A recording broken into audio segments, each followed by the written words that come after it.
આ ચોમાસામાં જેના ખેતરમાં રોજ બૂનનો ત્રાસ છે અને એ ખેડૂત મિત્રના ખેતરમાં ઝટકા મશીન લગાવે છે ને એના માટે આપણે આ બેસ્ટ ક્વોલિટીની ઝટકા દોરી લઈને આવ્યા છીએ। એ પણ SS 304 ના 3 તાર અને મોનોફિલામેન્ટના 6 તાર વાળી।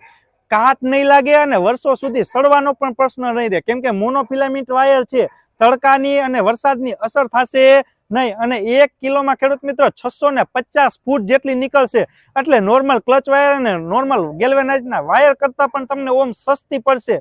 અને જો મિત્રો માર્કેટમાં છેતરાતા નહીં, સસ્તી મળશે, પણ એ SS 202 વાળી અથવા નોર્મલ ગેલ્વેનાઇઝ વાળી આ ઝટકા દોરી હશે, એ હલકી ક્વોલિટીની દોરી લઈ અને છેતરાતા નહીં, સારી ક્વોલિટી વાળી ઝટકા દોરી છે તમારા ખેતર માટે લેજો। અને આ છે 3 કિલોનું બંડલ આવશે ખેડૂત મિત્ર। 1 કિલોનો ભાવ 260 રૂપિયા છે, એટલે ટોટલ 3 કિલોનું બંડલ આવશે। એટલે જે પણ ખેડૂત મિત્રને એના ખેતર માટે આવી સારી ક્વોલિટીની ઝટકા મશીનની દોરી વર્ષો સુધી ચાલે એવી લેવી હોય તો સ્ક્રીન ઉપર દેખાતા નંબરમાં કોલ કરી અને ગ્રોવેક્સમાંથી તમે પણ તમારા ખેતર માટે આ ઝટકા દોરી છે મંગાવી શકો છો ખેડૂત મિત્રો।